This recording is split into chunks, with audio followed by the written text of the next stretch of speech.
Salut les vaillants, j'espère que vous allez tous et toutes bien. Je suis heureuse de vous retrouver aujourd'hui sous ce ciel de nouvelle lune en taureau. Nous avons passé la pleine lune en scorpion qui nous a demandé à mourir à nous-mêmes de ce qui nous correspond plus, un principe de révélateur dans cet axe de la juste perception des choses, du concret taureau au subtil scorpion.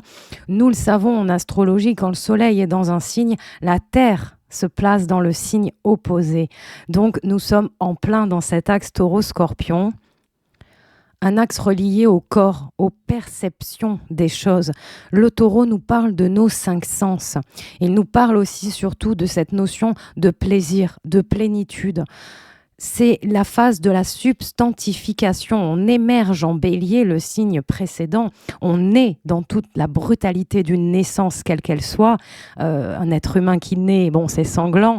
Un petit oiseau qui sort de l'œuf, c'est violent, c'est martien, c'est bélier.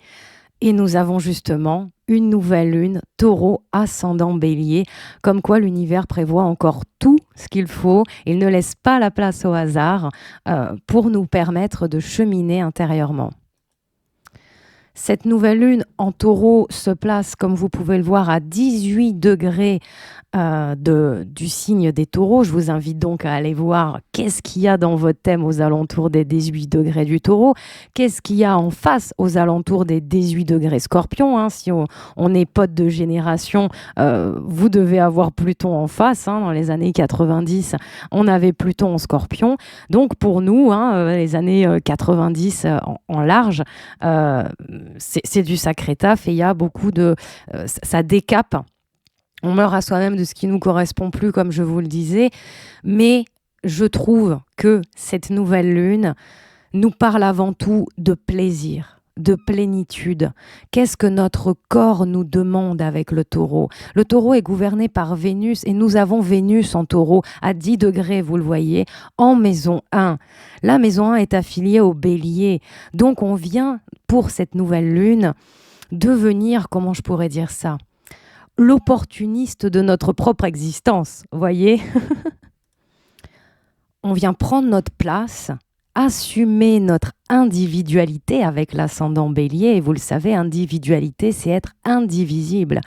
Et cette saison du bélier que nous venons de passer avec Chiron, avec le nœud nord, avec cette crise identitaire que nous pouvons voir au niveau collectif, mais aussi bien évidemment au niveau personnel, nous invite fortement à assumer nos valeurs et nos idéaux sans lutter ni se battre contre eux, à quitter l'inertie sclérosante dans laquelle nous plonge l'autre, les paternérités, les injonctions, ce qu'on nous a dit être, ce qu'on nous a dit qu'on devrait être. Tout ceci est valdingué avec la présence du nœud sud en balance pour pas mal de temps, mais comme le taureau justement est gouverné aussi par Vénus, je trouve l'univers nous invite dans cet espace-temps à vraiment nous connecter à notre corps, à nos cinq sens, à l'écouter, à l'entendre. N'oublions pas que le corps est le véhicule de l'âme. Et je trouve que c'est une nouvelle lune compliquée dans le sens où, comme vous le voyez, ça se passe à 18 degrés. Et qu'est-ce qu'on a ? Fin taureau, on a la fameuse conjonction Jupiter-Uranus. Et Uranus, il valdingue tout. C'est le bousculement, c'est la révélation, c'est la révolution dans notre sentiment de plénitude. Donc, c'est une nouvelle lune qui nous invite à observer. Vous le savez, lorsque la nouvelle lune se place dans le ciel, c'est la face cachée de la lune qui est éclairée. Or, nous sommes dans le signe de du visible, du concret, du palpable. Et encore une fois, l'univers soutient ce principe de révélation, de changement. C'est une nouvelle lune qui nous parle de nos frontières, où se délimite la frontière de notre pré. Avec le taureau, on parle beaucoup de précaré, bien évidemment.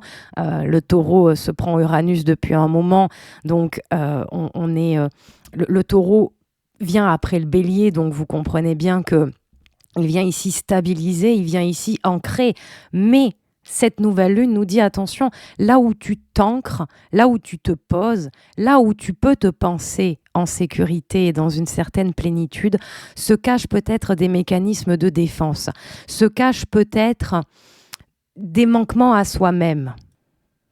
Et il est peut-être temps de les dépasser pour te retrouver toi pleinement. Je nous ai fait un petit tirage avec le tarot. La première carte qui est sortie, c'est l'arcane Son Nom. Alors bien sûr, ça m'a fait rire, hein. Fin de cycle, nouveau cycle. On vient de dépasser la période de la pleine lune en Scorpion. Je vous ai dit que s'il y a le soleil en Taureau, il y a la Terre en Scorpion.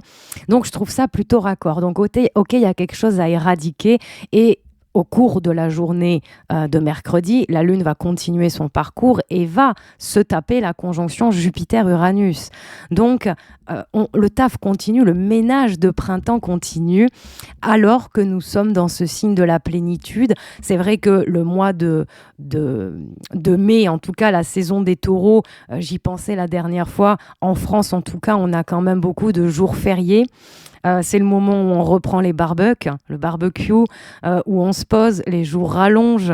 Voilà, il y a un côté, vous voyez, on prend son temps, on prend de la place, mais il y a peut-être un périmètre à élargir. Peut-être qu'on se sent en sécurité sur 3 mètres carrés autour de chez soi, mais cette nouvelle lune, elle nous dit, mais si tu vas 10 kilomètres plus loin, est-ce que ton sentiment de sécurité et de plénitude est toujours le même, ou as-tu besoin de ton canapé et ton duvet tout douillet pour te sentir en sécurité? Vous voyez, il vient un petit peu nous titiller là-dessus, j'ai l'impression. Donc l'arcane Son Nom est sorti, donc j'aime bien faire, d'où on part l'arcane Son Nom, pour passer, avec la bascule, de l'empereur à la maison Dieu.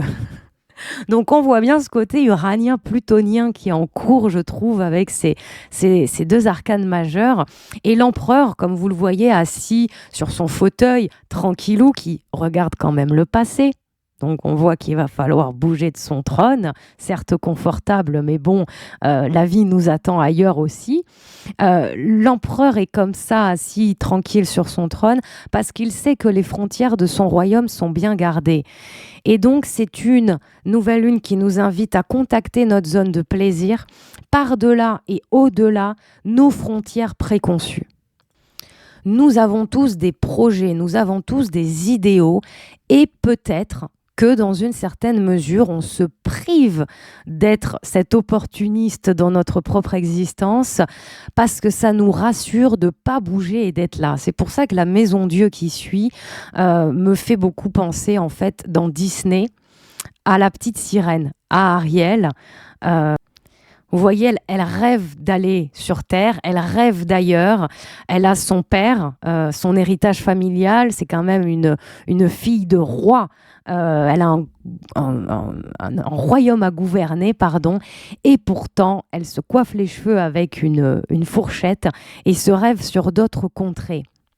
Et je trouve très intéressant aussi cette maison Dieu qui m'a aussi fait penser à Alice au pays des merveilles, cette chute du préconçu, cette chute du « ça a toujours été comme ça ». N'oublions pas que le taureau peut vraiment s'enliser dans sa zone de sécurité. C'est très compliqué pour les taureaux ces temps-ci avec Uranus de s'enliser dans leur zone de sécurité, mais faire bouger un taureau, c'est compliqué, il en faut. Donc ça passe par une réflexion intérieure et c'est sûrement pour ça que nous avons Mercure toujours en bélier qui est à peine sorti de sa conjonction avec Chiron, pile sur l'ascendant. Vous voyez, même Astrothème galère à nous afficher ce qu'il faut sur l'ascendant. On a Chiron sur l'ascendant. Donc, avec l'arcane Son Nom, la mort, pour passer de l'empereur à la maison Dieu, c'est une chute, un effondrement de nos dernières frontières. C'est une façon de passer de la façade protectrice vers un pont relieur. Je pense vraiment à Ariel. Je vais vous mettre la photo à l'écran. Quand elle est au fond de l'océan, elle regarde au-dessus la lumière qu'elle souhaite rejoindre. C'est une invitation aussi à ériger nos frontières à l'image de cette vérité intérieure retrouvée. Les injonctions, les patterns hérités qui nous irritent nous ont été révélés. Et comme nous pensons par nous-mêmes, nous venons quand même de traverser une rétrograde de Mercure, c'est à prendre en compte, fort de cette reprise en marche directe de Mercure en Bélier. Lors de la dernière pleine lune, on a eu un changement énergétique, une tabula rasa, c'était hyper relié au niveau transgénérationnel, je vous en ai parlé lors de ma dernière vidéo.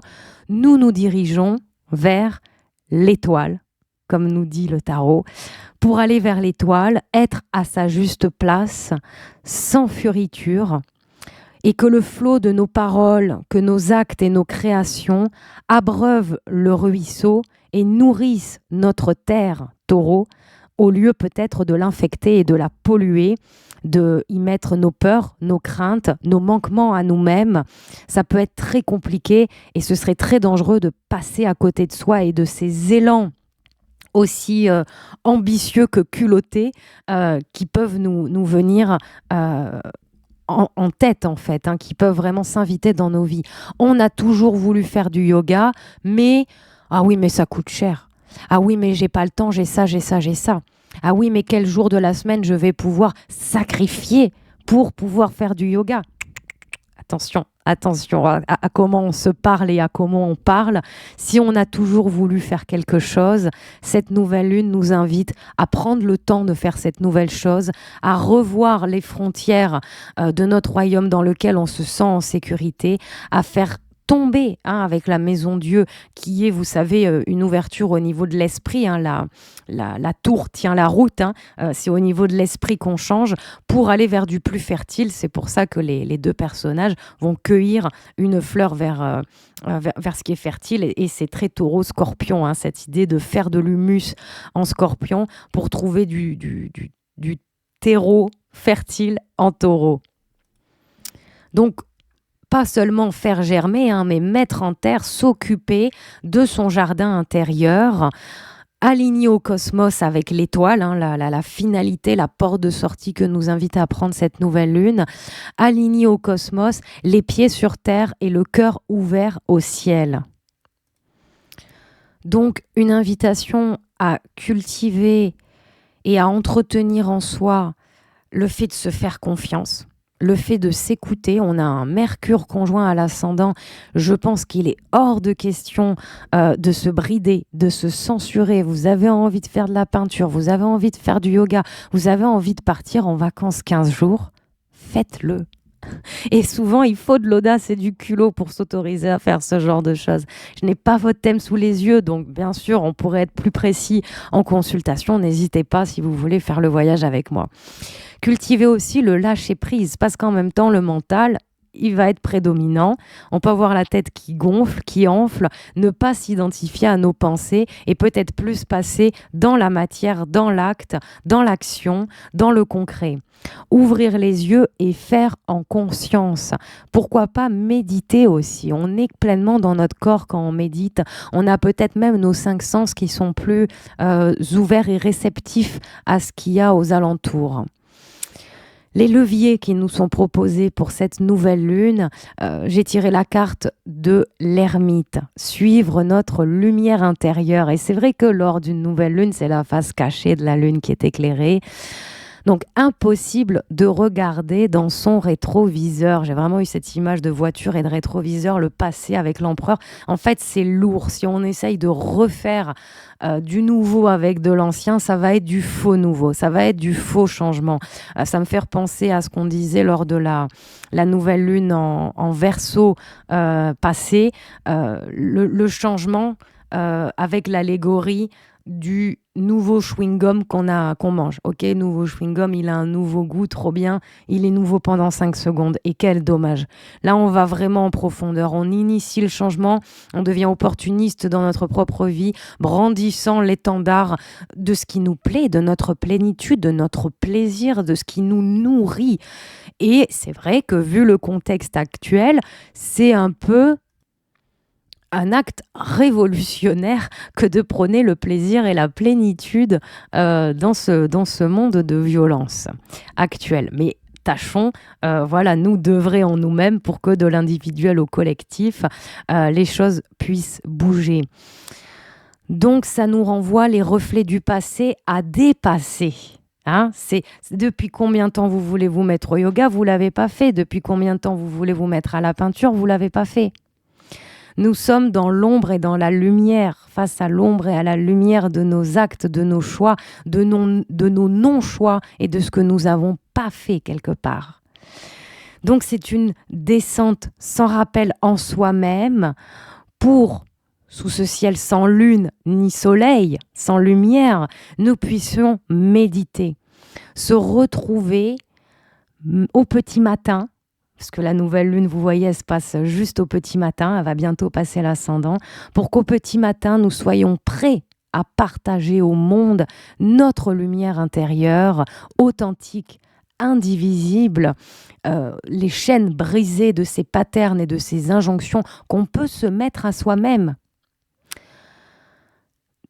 Nous avons un disclaimer pour moi qui est ici, la bien-pensance. Pour moi, c'est un des plus gros fléaux du XXIe siècle, cette bien-pensance avec les médias qui nous invitent toujours à nous positionner par rapport à ce qui est dit. Ici, nous pouvons vraiment travailler un positionnement intérieur. Et ce positionnement, on va le rayonner à l'extérieur. C'est développer son bon sens intrinsèque, si je puis dire.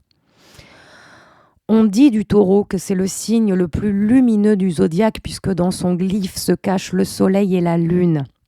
Il s'oppose au scorpion, donc il en faut de la lumière en taureau pour s'opposer au scorpion. Et comme je vous le disais, pour la plupart d'entre vous, vous avez peut-être Pluton en scorpion. Donc vous faites un sacré taf à ce niveau-là. Donc on prépare notre corps, ce véhicule de l'âme, pour toute l'impulsivité bélier, la graine qui germe en bélier. La graine, elle réfléchit pas quand elle germe, qu'importe où elle est. Et ensuite, en taureau, on va faire ses racines. Mais ces racines, il faut qu'elles nous nourrissent. Ça peut parler aussi par un changement alimentaire. Ordonner différemment et prendre conscience de ce qu'on ingurgite, comment on le fait, à quelle heure est-ce que ça nous convient. Les fameux 3 repas par jour, manger à 8h, à midi et à 20h ne correspond pas à tout le monde. Et en développant cette connaissance de nous-mêmes, de nos rythmes intérieurs, je pense notamment aux gens qui ont Chiron par exemple en cancer, le moyen de s'alimenter, il vous est totalement personnel, c'est à vous d'aller le trouver. Rares vont être les nutritionnistes qui vont bien vous conseiller à ce niveau-là. Donc, cette connaissance intérieure qui est un joyau, on ne pourra jamais vous l'enlever. Ça fait cette richesse personnelle qu'on retrouve en taureau. Comme j'aime bien dire, le taureau, c'est se donner de la valeur sans forcément se donner un prix. Et il n'y a pas de prix pour suivre nos idéaux, nos rêves, ce qui nous nourrit intérieurement. Je ne vous conseillerais jamais de vous mettre en danger, bien sûr, mais si vous avez des élans pour faire des formations, pour apprendre quelque chose, pour avoir une nouvelle activité dans votre semaine, soyez très vigilants à votre discours intérieur. Les oui mais sont à creuser au scalpel, là. Le oui mais, il n'y a pas de prérequis, il n'y a pas de... j'ai pas le terme... de conditions sine qua non à votre bonheur. Ça fait très babacool ce que je dis, je l'entends. Mais à l'heure actuelle, donner vie et incarner notre bonheur, des choses qui nous font plaisir, des choses qui nous nourrissent, des choses qui font qu'à la fin de la journée ou la fin de la semaine, on se sente vivant et heureux d'exister, c'est pas une mince affaire. Donc, si vous voulez faire une nouvelle formation, une nouvelle activité, faites en sorte, avec le milieu du ciel en Capricorne par exemple, faites en sorte que ça rentre dans votre budget, que ça n'empiète pas sur une autre partie de votre vie qui est essentielle et importante, mais dès que c'est au détriment de votre bonheur, au détriment de votre plaisir, de votre bien-être, de votre bonne santé, cette nouvelle lune nous dit c'est niette. Si par exemple on est en couple et que c'est l'autre aussi qui peut dire « Ouh là là, écoute, oui, mais tu seras pas là avant 20h », parlez-en. On vient cette année et un petit peu plus avec le nœud nord en bélier affirmer qui on est. On a le nœud sud en balance. Donc justement, ce n'est pas l'autre qui doit driver nos plaisirs, notre emploi du temps, mais parce qu'on se le verbalise, parce qu'on se le dit, parce qu'on se l'assume soi-même et qu'on devient l'opportuniste de sa propre existence, on peut rentrer en communication avec l'autre de manière beaucoup plus authentique.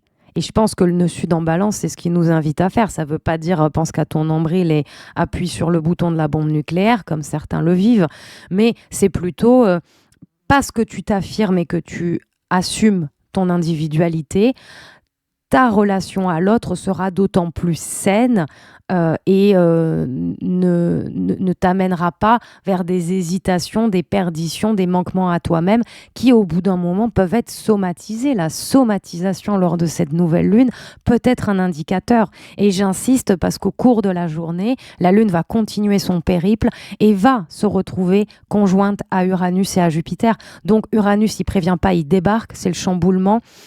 C'est l'être humain qui déploie ses ailes, vous pouvez le voir dans son glyphe à qui le voit, c'est le fait de briser ses chaînes, y compris mentales, y compris intérieures. Uranus, c'est le mental supérieur, c'est l'octave supérieure de Mercure. Donc, au cours de la journée, on peut avoir des événements imprévus qui nous arrivent, qui peut-être nous obligent, mais c'est un joli mot dans ces cas-là, j'en ai pas un autre qui me vient, pardonnez-moi, mais qui nous obligent à nous écouter et à suivre ce que impulse la vie en nous par notre corps, par exemple. Donc, dirigez-vous vers du bien-être qui vous est propre, qui vous appartient, la peinture, le yoga, mettez-y ce que vous voulez, on en parle en commentaire avec plaisir. Et n'ayez pas peur d'écouter ce discours intérieur, de méditer, de faire un tirage de cartes sur cette nouvelle activité qui vous plaît, vers laquelle vous voulez vous diriger. Et soyez attentifs aux injonctions, oui, mais c'est cher. Oui, mais pourquoi en fait vous n'avez pas le droit de vivre? C'est un peu ça. Oui, mais pourquoi tu n'as pas le droit? Pourquoi tu t'interdis? Pourquoi tu te censures? Nous avons Pluton qui est rentré en rétrograde. Je vais vous sortir la vidéo sur Pluton rétrograde en maison dans ton ciel. Donc vous pourrez vous servir de cette vidéo pour la nouvelle lune, mais voir aussi le taf plutonien qui vous est invité à développer. Donc on vient vraiment recontacter sa lumière intérieure. Et à l'image d'Ariel dans La Petite Sirène ou dans Alice au Pays des Merveilles, quand la Maison Dieu est sortie, j'ai vraiment vu Alice quand elle chute comme ça dans cette tour. On vient se recontacter soi-même, on vient se retrouver. Et si on passe à côté, l'univers saura tout à fait nous envoyer des événements brutaux, pas forcément faciles à gérer, puisqu'on nous invite au lâcher-prise aussi. Donc, en toute logique, ils vont nous envoyer des bâtons dans les roues pour qu'on se remette au centre de nous-mêmes. On a quand même un fond du ciel, vous voyez, en cancer. Donc, bon, entre le bélier et le cancer, on est quand même dans des énergies, dans des égrégores, dans des archétypes hyper reliés à qui es-tu au fond? Et avec une nouvelle lune et la moitié du système solaire en maison 1, c'est la question qui est posée. Qui on est? Qu'est-ce qu'on veut manifester dans cette vie? Qu'est-ce qui nous plaît? Qu'est-ce qui nous fait plaisir? Parce que le Sagittaire qui nous sort du Scorpion nous le dit très bien, c'est dans la joie et dans la jubilation qu'on contacte la spiritualité et le divin. Et c'est très loin de l'autoflagellation, des « il faut que » de ce côté saturnien premier degré. Et nous sommes dans une société qui est en train de chuter au niveau Capricorne et Saturne, puisque justement Pluton rétrograde et va remoonwalker le Capricorne. Donc voilà, retrouver sa propre structure, la structure vertueuse, développer une autorité saine, une indépendance, sans oublier le fait que demain, le soleil se lèvera en Gémeaux, donc on développera notre solidarité, on développera notre lien à l'autre, fort de notre authenticité retrouvée et non perdu dans nos injonctions et ces frontières qui ne sont plus les nôtres. Nous avons des mécanismes de protection, ils ne sont peut-être pas pour rien. Vous voulez vous mettre au yoga, vous vous dites que c'est cher, je comprends, c'est sage, c'est saturnien. c'est OK. Mais là, Vénus, elle vous dit, oui, et alors, comment tu peux faire si c'est vraiment ce que tu as envie de faire? Voilà. Donc c'était un petit tour autour de cette nouvelle lune, les vaillants. On se retrouve tout bientôt pour d'autres vidéos, notamment celle sur Pluton rétrograde. Si vous voulez aller plus loin, je propose une consulte, le Moon Talks. Donc c'est une révolution lunaire pour voir les invitations des nouvelles lunes et pleines lunes pour vous dans votre thème, où ça se passe en maison, en aspect avec le reste de votre thème, etc. Prenez soin de vous. À tout bientôt là-haut. Bis cosmique sur vos tronches.